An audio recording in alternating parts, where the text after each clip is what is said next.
తులసి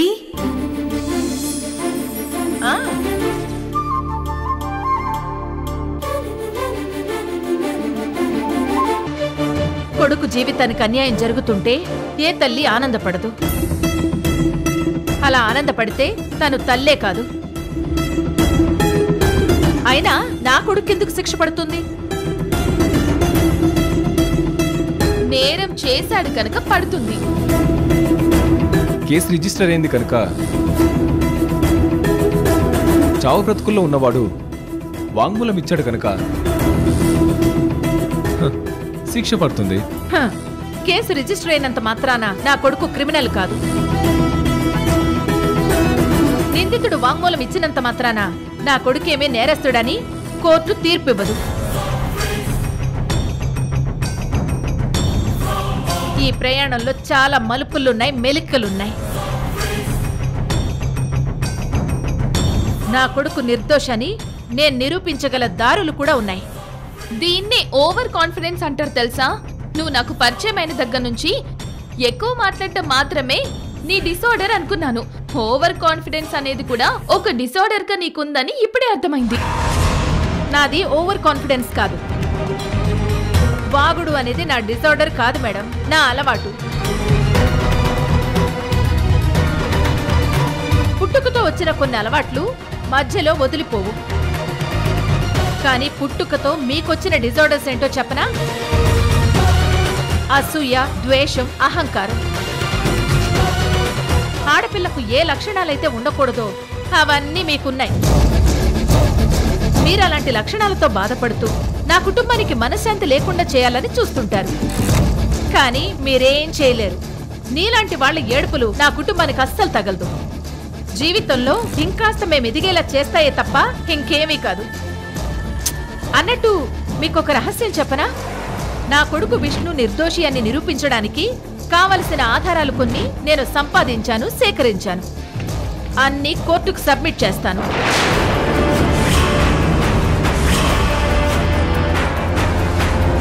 ఏంటి జోక్ చేస్తున్నావా?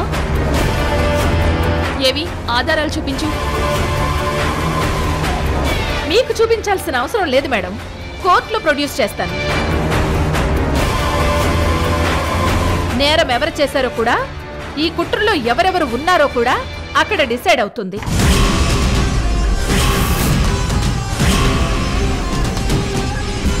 వాళ్లకు సరైన శిక్ష కూడా పడుతుంది. అబ్బా, నేను వెళ్ళి వంట చేయాలి మేడం, ఉంటాను.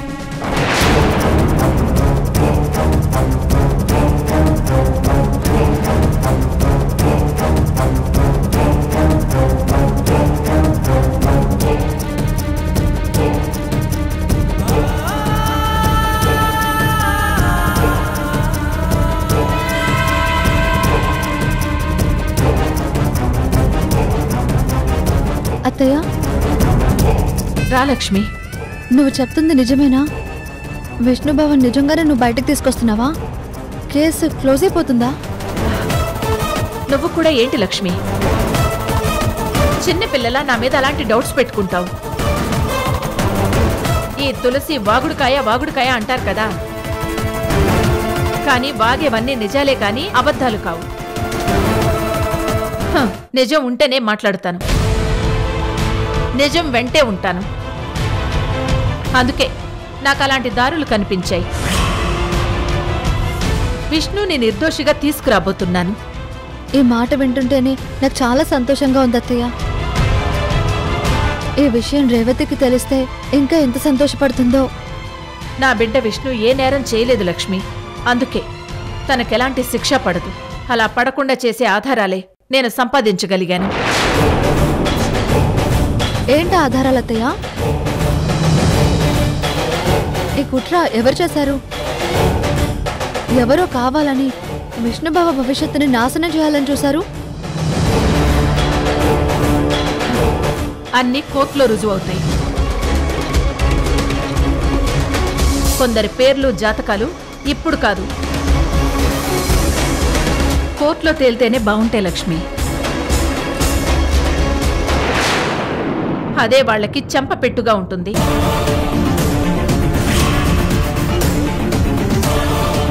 సరైన శిక్ష పడితే ఇంకా జీవితంలో మళ్ళీ అలాంటి తప్పు చేయరు.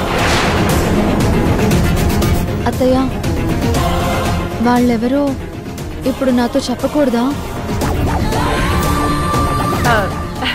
చెప్పాను కదా లక్ష్మి, కోర్టులో తేలితేనే బాగుంటుందని. అత్తయ్య, మీకంటూ శత్రువులు ఎవరైనా ఉన్నారంటే అది నందిని, ఆ తర్వాత మా నాన్న. వాళ్లే చేశారా? అలా మనం చెప్పకూడదు లక్ష్మి. ముందే చెప్పొచ్చు కదా, ఎందుకు ఇలా దాస్తుంది?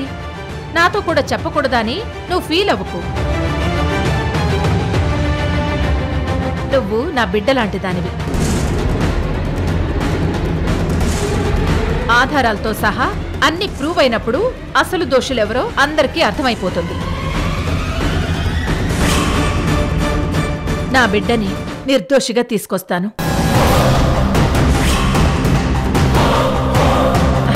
నువ్వేం టెన్షన్ పడకు. విష్ణు మీద ఇలాంటి కుట్ర చేసిన వాళ్ళని సాదరంగా జైలుకు నేను సాగనంపుతాను కదా, నువ్వు ప్రశాంతంగా ఉండు. సరే, వంట చేద్దాం.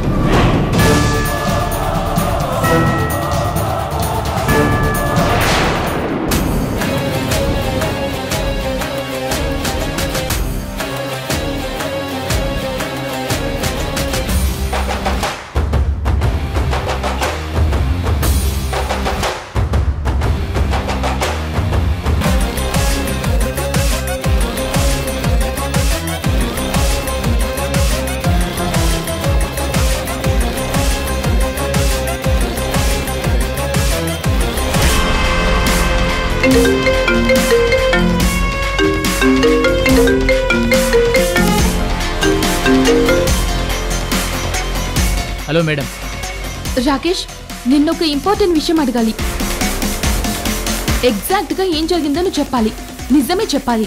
మీతో నేనెందుకు అబద్ధం ఆడతాను మేడం? నిజమే చెప్తాను, అడగండి. నీతో మాట్లాడటానికి ఆ రోజు తులసి హాస్పిటల్కి వచ్చింది కదా, నీతో ఏం మాట్లాడింది? నువ్వు తనతో ఏం వాగావు? నన్ను కలిసి మీరు వెళ్ళిన తర్వాత ఆవిడ వచ్చారు మేడం. వచ్చి నందినికి నీకు ఏంటి సంబంధం అని అడిగారు మేడం. నేను కలవడానికి నందిని ఎందుకు వచ్చిందని కోర్టులో క్రాస్ ఎగ్జామినేషన్ చేసే లాయర్లా ఆరా తీసి అడిగింది మేడం. మరి నువ్వేం సమాధానం చెప్పావు? నందిని గారు నాకు బాగా తెలిసిన పర్సన్, నా స్టడీస్కు ఫైనాన్షియల్గా హెల్ప్ చేస్తారని చెప్పాను. మీ ఇద్దరి మధ్య టాపిక్ ఇంతే జరిగిందా? ఇంకా వేరే విషయం గురించి డిస్కషన్ నడిచిందా? ఇది ఎవరో కావాలని చేస్తున్న కుట్ర. నువ్వు కావాలని విష్ణుతో గొడవ పడ్డావు, అన్నీ రుజువు చేస్తాను, అసలు సూత్రధారులకు శిక్ష పడేలా చేస్తాను అని వార్నింగ్ ఇచ్చి వెళ్ళింది మేడం. ఇంకా అంతే మేడం. ఫైనల్గా అలాంటి వార్నింగ్ ఇచ్చి వెళ్ళిపోయాను. అంతకుమించి మా మధ్య ఏ టాపిక్ రాలేదు. Are you sure? Sure madam. ఎందుకలా అడిగారు? ఎందుకు అడిగానంటే ఆ తులసి తన దగ్గర ఏవో ఆధారాలున్నాయని వాగుతుంది. అది నిజమో అబద్ధమో కన్ఫర్మ్ చేసుకోవటానికి అడిగాను. అన్నట్టు ఆ తులసి మరో విధంగా ఈ టాపిక్ గురించి కూపి లాగినా నువ్వు అస్సలు తడపడకు, నువ్వు భయపడకు, ఓకేనా? అలాగే మేడం. టేక్ కేర్, ఉంటాను. అలాగే మేడం.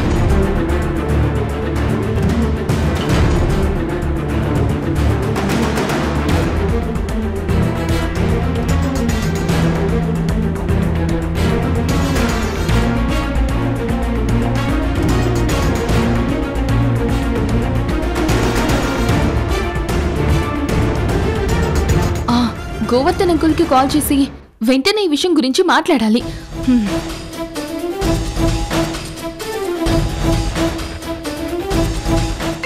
అన్నా, నందిని అమ్మ కాల్ చేస్తుంది. ఏంటి? నందిని అమ్మ కాల్ చేస్తుంది.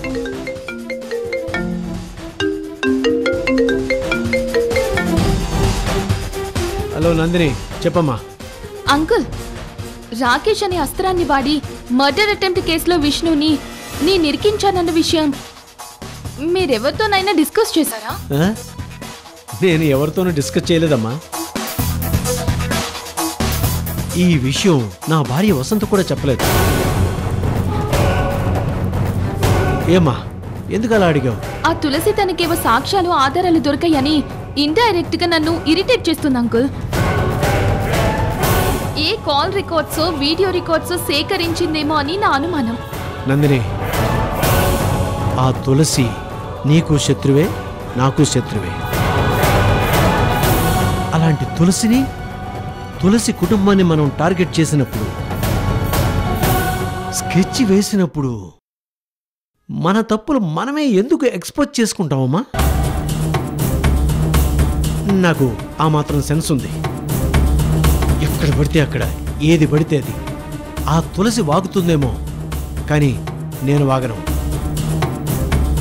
మీ మీద నాకు నమ్మకం ఉంది అంకుల్. కానీ ఎందుకో ఏదో చిన్న పొరపాటు మనకి తెలియకుండానే మనం చేస్తూ ఉంటాం. అలా ఏమైనా జరుగుండొచ్చు అని చిన్న అనుమానంతో అడిగాను. నా నుంచి అయితే ఆ తులసికి ఎలాంటి ఆధారాలు దొరకవునండి. వేరే దారిలో ఏదైనా సంపాదించిందేమో. ఒకసారి నువ్వే ఇన్వెస్టిగేషన్ చెయ్యి.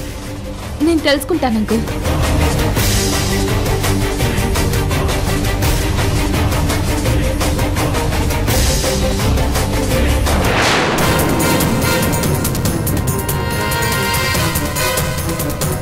మరి తులసి అంత కాన్ఫిడెంట్ గా ఎలా చెప్తుంది? తులసి ఎవరి ద్వారా ఏం తెలుసుకుంది? ఝాన్సీ వల్ల ఏమైనా తెలుసుండొచ్చా?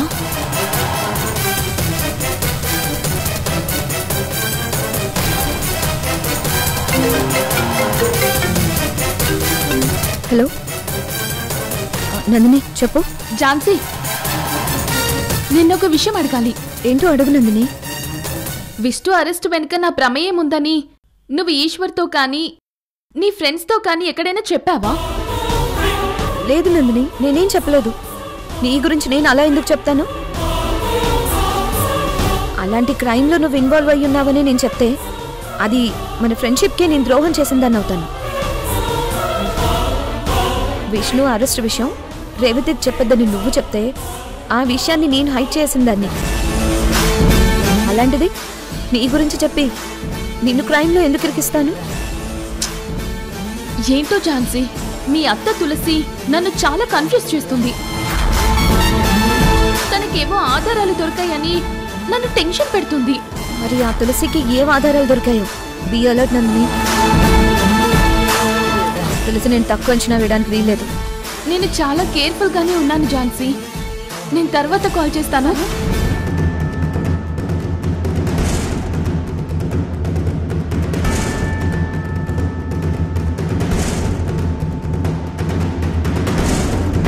మరి తులసి ఏం చూసుకొని రెచ్చిపోతుంది?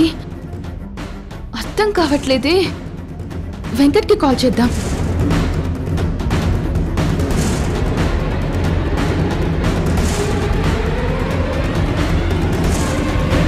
వీడి ఫోన్ కలవట్లేదేంటి?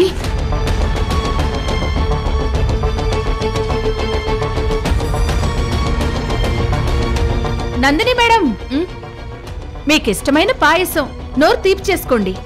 ఏంటి పాయసమా? అవును నందిని మేడం, ఏ చాక్లెట్తోనో 1/2 కేజీ స్వీట్ బాక్స్తోనే సరిపెట్టేద్దాం అనిపించింది.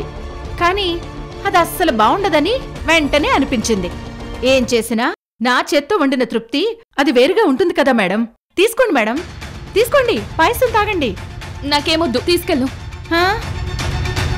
ఓ, మీకు షుగర్ లెవెల్స్ పెరిగి మీ హెల్త్ పాడైపోతుందని ఆలోచిస్తున్నారా? భలే వారే, ఆ ఆలోచన నాకు మాత్రం లేదా? గీతలు గీసి టైం టేబుల్ వేసి మీరు ఏ పూటకేం తినాలో ఏం తాగాలో చెప్పిందాన్ని. మీ డైట్ ఏంటో అది పాటించడానికి మీరెలా ఫైట్ చేయాలో డిసైడ్ చేసిందాన్ని నేను. మీ ఆరోగ్యాన్ని నేనెందుకు పాడు చేస్తాను మేడం? ముందు పాయసం తాగండి మేడం. ఒక్క పూటకేం కాదు, నా తృప్తి కోసం టేస్ట్ చేయండి. ఏవో ఆధారాలు దొరికాయని నువ్వు చాలా ఎక్సైట్ అయిపోయి నన్ను ఆడుకోవాలని చూస్తున్నావు కదా. నువ్వంత ధైర్యవంతురాలువైతే ఆ ఆధారాలేంటో చెప్పొచ్చు కదా. అరే మేడం నందిని గారు, నేను కావాలని ఎవరిని ద్వేషించను, పగబట్టి సాధించాలనుకోను. కానీ ఇలాంటి ఆలోచనలతో నా మీదకెవరైనా వస్తే వాళ్ళని కాస్త గట్టిగానే ఫోకస్ చేస్తాను. మన చుట్టూ ఉన్న వాళ్ళందరూ మంచివాళ్లే అని అనుకునే రోజులు పోయాయి. మన మీద ఎవరైనా ప్రత్యక్షంగా కాని పరోక్షంగా కాని దాడికి దిగితే మనల్ని మనం కాపాడుకోవాలి కదా. ఆ సెల్ఫ్ డిఫెన్స్ లో భాగంగానే నన్ను నా కుటుంబాన్ని నేనెప్పుడూ కాపాడుకుంటాను. ముందు మీరు పాయసం తాగండి మేడం. ముందు నువ్వు ఆధారాల గురించి చెప్తే. ఓ, ఆధారాల గురించి చెప్తే అప్పుడు పాయసం తాగుతారా? ఇదేదో చాలా బాగుంది. చందమామను తీసుకొచ్చిస్తే గోరుముద్దలు తింటానని చంటి పిల్లాడు అల్లరి చేసినట్టు రహస్యాలు చెప్తేనే నోరు తీపి చేసుకుంటాను అంటున్నారు. ఆ రహస్యం ఇప్పుడప్పుడే చెప్పను. ఎప్పుడు ఎక్కడ ఏ సందర్భంలో చెప్పాలో అప్పుడే రివీల్ చేస్తాను. అప్పుడే దాని ప్రభావం చాలా గట్టిగా ఉంటుంది. నువ్వు అంటుంటావు కదా మానసికంగా కుదిపేస్తానని. అలాంటి కుదుపులు నీకు కూడా ఉండాలి కదా.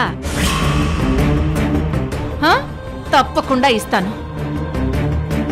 ఇష్టముంటే తాగండి, లేదంటే లేదు. మరేం పర్లేదు మేడం.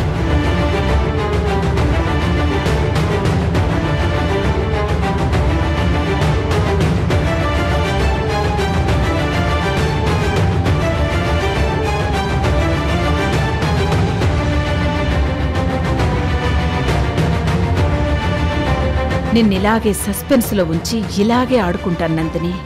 నా కొడుకు విష్ణుని బయటకు తీసుకొస్తాను.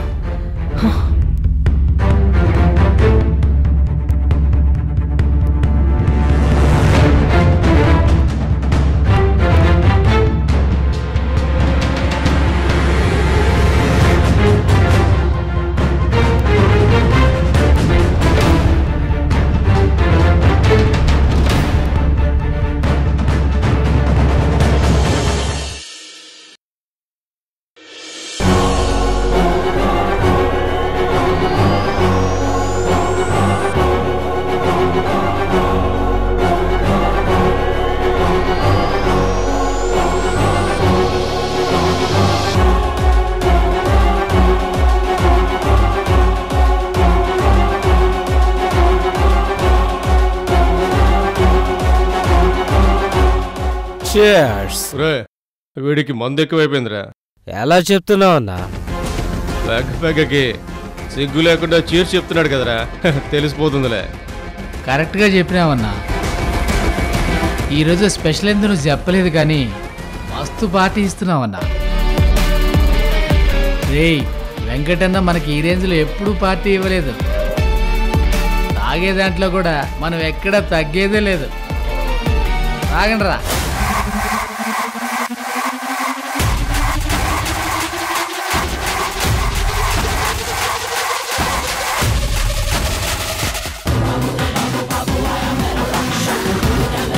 రెండు బీర్లు.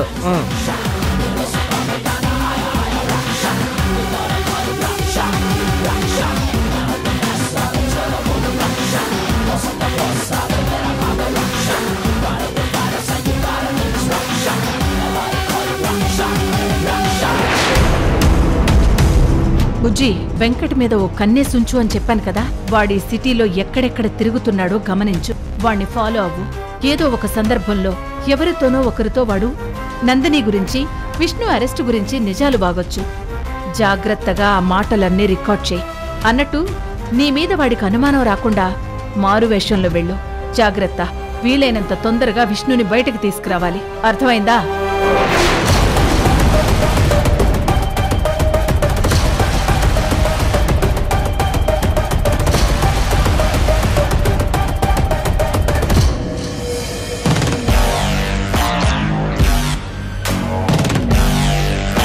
అక్క, నీ ప్లాన్ ఏంటో అర్థమైంది. నన్ను అస్సలు ఎవరు గుర్తుపెట్టలేనంతగా మొగాడి వేషం వేశాను. వీడి సంగతి ఏంటో చూస్తాను.